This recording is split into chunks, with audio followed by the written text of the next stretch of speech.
ओम शांति। 25 जुलाई 2024। आज के मधुर महावाक्य। मीठे बच्चे, बाजोली का खेल याद करो। इस खेल में सारे चक्र का ब्रह्मा और ब्राह्मणों का राज समाया हुआ है। प्रश्न, संगम युग पर बाप से कौन सा वर्षा सभी बच्चों को प्राप्त होता है? उत्तर, ईश्वरीय बुद्धि का। ईश्वर में जो गुण है वह हमें वर्षे में देते हैं। हमारी बुद्धि हीरे जैसी पारस बन रही है। अभी हम ब्राह्मण बन बाप से बहुत भारी खजाना ले रहे हैं। सर्व गुणों से अपनी झोली भर रहे हैं। ओम शांति। आज है सतगुरुवार, बृहस्पतिवार। दिनों में भी कोई उत्तम दिन होता है। बृहस्पति का दिन ऊंच कहते हैं ना। बृहस्पति अर्थात वृक्षपति डे पर स्कूल व कॉलेज में बैठते हैं। अभी तुम बच्चे जानते हो कि इस मनुष्य सृष्टि रूपी झाड़ का बीज रूप है बाप, और वह अकाल मूर्त है। अकाल मूर्त बाप के अकाल मूर्त बच्चे। कितना सहज है। मुश्किलात सिर्फ है याद की। याद से ही विकर्म विनाश होते हैं। तुम पति से पावन होते हो। बाप समझाते हैं तुम बच्चों पर अविनाशी बेहद की दशा है। एक होती है हद की दशा और दूसरी होती है बेहद की। बाप है वृक्षपति। वृक्ष से पहले पहले ब्राह्मण निकले। बाप कहते हैं मैं वृक्षपति सच्चित आनंद स्वरूप हूँ। फिर महिमा गाते हैं ज्ञान का सागर, शांति का सागर। तुम जानते हो सतयुग में देवी देवताएं सब शांति के, पवित्रता के सागर हैं। भारत सुख शांति पवित्रता का सागर था। उसको कहा जाता है विश्व में शांति। तुम हो ब्राह्मण, वास्तव में तुम भी अकाल मूर्त हो। हर एक आत्मा अपने तख्त पर विराजमान है। यह सब चैतन्य अकाल तख्त है। भ्रिकुटी के बीच अकाल मूर्त आत्मा विराजमान है, जिसको सितारा भी कहा जाता है। वृक्षपति बीज रूप को ज्ञान का सागर कहते हैं, तो जरूर उनको आना पड़े। पहले पहले चाहिए ब्राह्मण, प्रजापिता ब्रह्मा के एडेप्टेड चिल्ड्रेन, तो जरूर मम्मा भी चाहिए। तुम बच्चों को बहुत अच्छी रीति समझाते हैं। जैसे बाजोली खेलते हैं ना, उसका भी अर्थ समझाया है। बीज रूप शिव बाबा है, फिर है ब्रह्मा। ब्रह्मा द्वारा ब्राह्मण रचे गए। इस समय तुम कहेंगे कि हम सो ब्राह्मण सो देवता। पहले हम शूद्र बुद्धि थे, अब फिर से बाप पुरुषोत्तम बुद्धि बनाते हैं। हीरे जैसी पारस बुद्धि बनाते हैं। यह बाजोली का राज भी समझाते हैं। शिव बाबा भी है, प्रजापिता ब्रह्मा और एडेप्टेड बच्चे सामने बैठे हैं। अभी तुम कितने विशाल बुद्धि बने हो। ब्राह्मण सो फिर देवता बनेंगे। अभी तुम ईश्वरीय बुद्धि बनते हो। जो ईश्वर में गुण है वो हो तुमको वर्षे में मिलते हैं। समझाते समय यह भूलो मत, बाप ज्ञान का सागर है नंबर 1। उनको ज्ञानेश्वर कहा जाता है। ज्ञान सुनाने वाला ईश्वर। ज्ञान से होती है सद्गति। पतितों को पावन बनाते हैं ज्ञान और योग से। भारत का प्राचीन राजयोग मशहूर है, क्योंकि आयरन एज से गोल्डन एज बना था। यह तो समझाया है कि योग 2 प्रकार का है। वह है हठ योग और यह है राजयोग। वह हद का, यह है बेहद का। वह है हद के सन्यासी, तुम हो बेहद के सन्यासी। वह घर बार छोड़ते हैं, तुम सारी दुनिया का सन्यास करते हो। अभी तुम हो प्रजापिता ब्रह्मा की संतान। यह छोटा सा नया झाड़ है। तुम जानते हो पुराने से नए बन रहे हैं। सैपलिंग लग रहा है। बरोबर हम बाजोली खेलते हैं। हम सो ब्राह्मण, फिर हम सो देवता। 100 अक्षर जरूर लगाना है। सिर्फ हम नहीं, हम सो शूद्र थे, हम सो ब्राह्मण बने। यह बाजोली बिल्कुल भूलनी नहीं चाहिए। यह तो बिल्कुल सहज है। छोटे छोटे बच्चे भी समझा सकते हैं। हम 84 जन्म कैसे लेते हैं, सीढ़ी कैसे उतरे हैं, फिर ब्राह्मण बन चढ़ते हैं। ब्राह्मण से देवता बनते हैं। अभी ब्राह्मण बन बहुत भारी खजाना ले रहे हैं, झोली भर रहे हैं। ज्ञान सागर कोई शंकर को नहीं कहा जाता है, वह झोली नहीं भरते हैं, यह तो चित्रकारों ने बना दिया है। शंकर की बात है नहीं, यह विष्णु और ब्रह्मा यहाँ के हैं। लक्ष्मी नारायण का युगल रूप ऊपर में दिखाया है, यह है इनका व ब्रह्मा का अंतिम जन्म। पहले पहले यह विष्णु था, फिर 84 जन्मों के बाद यह ब्रह्मा बना है। इनका नाम मैंने ब्रह्मा रखा है, सबका नाम बदल दिया क्योंकि संन्यास किया ना। शूद्र से ब्राह्मण बने तो नाम बदल लिया। बाप ने बहुत रमणीक नाम रखे हैं, तो अब तुम समझते हो। देखते हो वृक्षपति इस रथ पर बैठा है, उनका यह अकाल तख्त है, इनका भी है। इस तख्त का वो लोन लेते हैं, उनको अपना तख्त तो मिलता नहीं। कहते हैं मैं इस रथ में विराजमान होता हूँ, पहचान देता हूँ। मैं तुम्हारा बाप हूँ, सिर्फ जन्म मरण में नहीं आता हूँ, तुम आते हो। अगर मैं भी आऊँ तो तुमको तमो प्रधान से सतो प्रधान कौन बनाएंगे? बनाने वाला तो चाहिए ना, इसलिए ही मेरा ऐसा पाठ है। मुझे बुलाते भी हो, हे पतित पावन आओ। निराकार शिव बाबा को आत्माएं पुकारती हैं, क्योंकि आत्माओं को दुख है।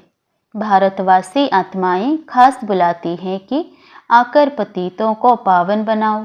सतयुग में तुम बहुत पवित्र सुखी थे, कभी भी पुकारते नहीं थे, तो बाप खुद कहते हैं तुमको सुखी बनाकर मैं फिर ब्रानप्रस्थ में बैठ जाता हूँ। वहाँ मेरी दरकार ही नहीं। भक्ति मार्ग में मेरा पार्ट है, फिर मेरा पार्ट आधा कल्प नहीं। यह तो बिल्कुल सहज है, इसमें किसी का प्रश्न उठ नहीं सकता। गायन भी है, दुख में सिमरण सब करे। सतयुग त्रेता में भक्ति मार्ग होता ही नहीं, ज्ञान मार्ग भी नहीं कहेंगे। ज्ञान तो मिलता ही है संगम पर, जिससे तुम 21 जन्म प्रारब्ध पाते हो। नंबरवार पास होते हैं, फेल भी होते हैं। तुम्हारी यह युद्ध चल रही है। तुम देखते हो जिस रथ पर बाप विराजमान है, वह तो जीत लेते हैं, फिर अनन्य बच्चे भी जीत पा लेते हैं। जैसे कुमार का है, फलानी है, जरूर जीत पाएंगी, बहुतों को आप समान बनाती है। तो बच्चों को यह बुद्धि में रखना है, यह बाजोली है। छोटे बच्चे भी यह समझ सकते हैं, इसलिए बाबा कहते हैं बच्चों को भी सिखलाओ। उनको भी बाप से वर्षा लेने का हक है। जास्ती बात तो है नहीं, थोड़ा भी इस ज्ञान को जानने से ज्ञान का विनाश नहीं होता। स्वर्ग में तो जरूर आ जाएंगे। जैसे क्राइस्ट का स्थापन किया हुआ क्रिश्चियन धर्म कितना बड़ा है। यह देवी देवता तो सबसे पहले और बड़ा धर्म है। जो 2 युग चलता है तो ज़रूर उनकी संख्या भी बड़ी होनी चाहिए, परंतु हिंदू कहला दिया है। कहते भी हैं 33 करोड़ देवताएं, फिर हिंदू क्यों कहते हैं? माया ने बुद्धि को बिल्कुल ही मार डाला है, तो यह हाल हो गया है। बाप कहते हैं माया को जीतना कोई कठिन बात नहीं है, तुम हर कल्प जीत पाते हो। सेना होना बाप मिला है इन विकारों रूपी रावण पर जीत पहनाने के लिए।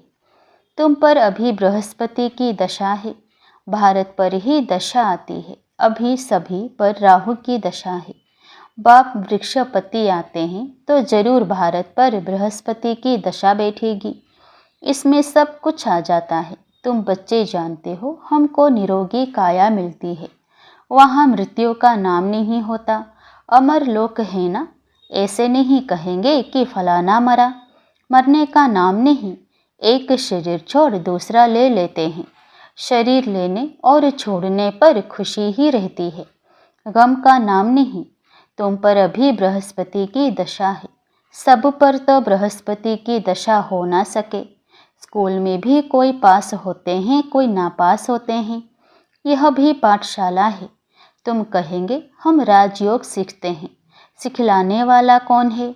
बेहद का बाप। तो कितनी खुशी होनी चाहिए, इसमें कोई और बात नहीं। पवित्रता की है मुख्य बात। लिखा हुआ भी है, हे बच्चों, देह सही देह के सब संबंध छोड़ मामेकम याद करो। यह गीता के अक्षर हैं। यह गीता एपिसोड चल रहा है, उसमें भी मनुष्यों ने अगड़म बगड़म कर दिया है। आटे में नमक कुछ है। बात कितनी सहज है, जो बच्चा भी समझ जाए, फिर भी भूलते क्यों हो। भक्ति मार्ग में भी कहते थे बाबा, आप आएंगे तो हम आपके ही बनेंगे, दूसरा ना कोई। हम आपके बन आपसे पूरा वर्षा लेंगे। बाप का बनते ही हैं वर्षा लेने लिए। एडप्ट होते हैं, जानते हैं बाप से हमको क्या मिलेगा।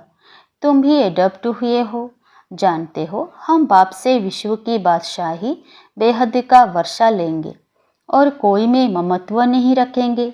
समझो, कोई का लौकिक बाप भी है, उनके पास क्या होगा, करके लाख डेढ़ होगा। यह बेहद का बाप तुमको बेहद का वर्षा देते हैं। तुम बच्चे आधा कल्प झूठी कथाएं सुनते आए हो, अब सच्ची कथा बाप से सुनते हो। तो ऐसे बाप को याद करना चाहिए, ध्यान से सुनना चाहिए। हम सो का अर्थ भी समझना है। वह तो कह देते आत्मा सो परमात्मा। यह 84 जन्मों की कहानी तो कोई बता ना सके। बाप के लिए कहते हैं कुत्ते बिल्ली सब में हैं। बाप की ग्लानि करते हैं ना, यह भी ड्रामा में नोंद है। कोई पर दोष नहीं रखते हैं, ड्रामा ही ऐसा बना हुआ है। तुमको जो ज्ञान से देवता बनाते हैं, तुम फिर उनको ही गालियां देने लग पड़ते हो। तुम ऐसे बाजोली खेलते हो, यह ड्रामा भी बना हुआ है। मैं फिर आकर तुम पर भी उपकार करता हूँ। जानता हूँ तुम्हारा भी दोष नहीं है, यह खेल है। कहानी तुमको समझाता हूँ। यह है सच्ची सच्ची कथा, जिससे तुम देवता बनते हो। भक्ति मार्ग में फिर ढेर कथाएं बना दी है। एम ऑब्जेक्ट कुछ भी नहीं है, वह सब हैं गिरने के लिए। उस पाठशाला में विद्या पढ़ाते हैं, फिर भी शरीर निर्वाह लिए एम है।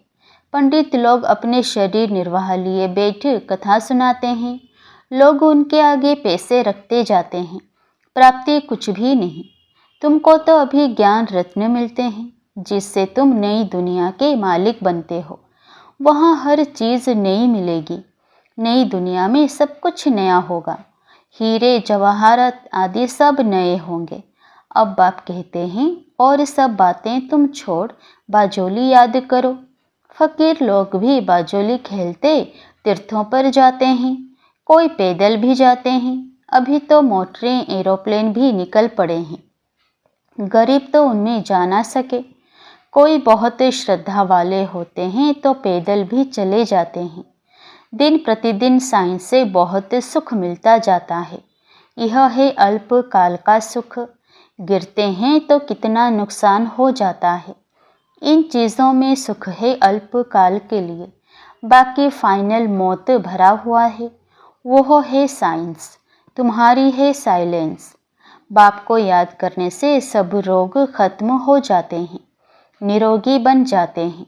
अभी तुम समझते हो सतयुग में एवर हेल्दी थे। यह 84 का चक्र फिरता ही रहता है। बाप एक ही बार आकर समझाते हैं, तुमने मेरी ग्लानि की है, अपने को चमाट मारी है। ग्लानि करते करते तुम शूद्र बुद्धि बन पड़े हो।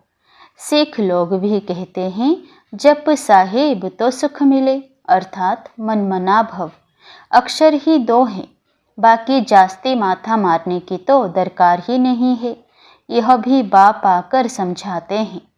अभी तुम समझते हो साहेब को याद करने से तुमको 21 जन्म का सुख मिलता है। वह भी उसका रास्ता बताते हैं, परंतु पूरा रास्ता तो जानते ही नहीं। सिमर सिमर सुख पाओ। तुम बच्चे जानते हो बरोबर सतयुग में बीमारी आदि दुख की कोई बात भी नहीं होती। यह तो कॉमन बात है। उसको सतयुग गोल्डन एज कहा जाता है, इसको कलयुग आयरन एज कहा जाता है। सृष्टि का चक्र फिरता रहता है। समझाने कितनी अच्छी है, बाजोली है। अभी तुम ब्राह्मण हो, फिर देवता बनेंगे, यह बातें तुम भूल जाते हो। बाजोली याद हो तो यह ज्ञान सारा याद रहे। ऐसे बाप को याद कर रात को सो जाना चाहिए। फिर भी कहते हैं बाबा भूल जाते हैं। माया घड़ी घड़ी भुला देती है, लड़ाई है तुम्हारी माया के साथ, फिर आधा कल्प तुम उन पर राज्य करते हो। बात तो सहज बताते हैं, नाम है ही सहज ज्ञान, सहज याद। बाप को सिर्फ याद करो, क्या तकलीफ देते हैं। भक्ति मार्ग में तो तुमने बहुत तकलीफ ली है। दीदार के लिए गला काटने को तैयार हो जाते हैं, काशी कलवट खाते हैं। हाँ, जो निश्चय बुद्धि होकर करते हैं उनके फिर विकर्म विनाश होते हैं, फिर नए सिर शुरू होगा हिसाब किताब। बाकी मेरे पास नहीं आते हैं, मेरी याद से विकर्म विनाश होते हैं, ना कि जीवघात से। मेरे पास तो कोई आते नहीं, कितनी सहज बात है। यह बाजोली तो बूढ़ों को भी याद रहनी चाहिए, बच्चों को भी याद रहनी चाहिए। अच्छा, मीठे मीठे सिकिलधे बच्चों प्रति माता पिता बाप दादा का याद प्यार और गुड मॉर्निंग। रूहानी बाप की रूहानी बच्चों को नमस्ते। धारणा के लिए मुख्य सार। पहला, वृक्षपति बाप से सुख शांति पवित्रता का वर्षा लेने के लिए अपने आप को अकाल मूर्त आत्मा समझ बाप को याद करना है, ईश्वरीय बुद्धि बनानी है। दूसरा, बाप से सच्ची कथा सुनकर दूसरों को सुनानी है। माया जीत बनने के लिए आप समान बनाने की सेवा करनी है। बुद्धि में रहे हम कल्प कल्प के विजयी हैं, बाप हमारे साथ हैं। वरदान, निर्बल से बलवान बन, असंभव को संभव करने वाली हिम्मतवान आत्मा भव। हिम्मते बच्चे मद दे बाप। इस वरदान के आधार पर हिम्मत का पहला दृढ़ संकल्प किया कि हमें पवित्र बनना ही है, और बाप ने पदम गुणा मदद दी कि आप आत्माएं अनादि आदि पवित्र हो, अनेक बार पवित्र बनी हो और बनती रहेंगी। अनेक बार की स्मृति से समर्थ बन गए, निर्बल से इतने बलवान बन गए जो चैलेंज करते हो कि विश्व को भी पावन बनाकर ही दिखाएंगे। जिसको ऋषि मुनि महान आत्माएं समझती हैं कि प्रवृत्ति में रहते पवित्र रहना मुश्किल है, उसको आप अति सहज कहते हो। स्लोगन, दृढ़ संकल्प करना ही व्रत लेना है। सच्चे भक्त कभी व्रत को तोड़ते नहीं है। दृढ़ संकल्प करना ही व्रत लेना है, सच्चे भक्त कभी व्रत को तोड़ते नहीं है। ओम शांति।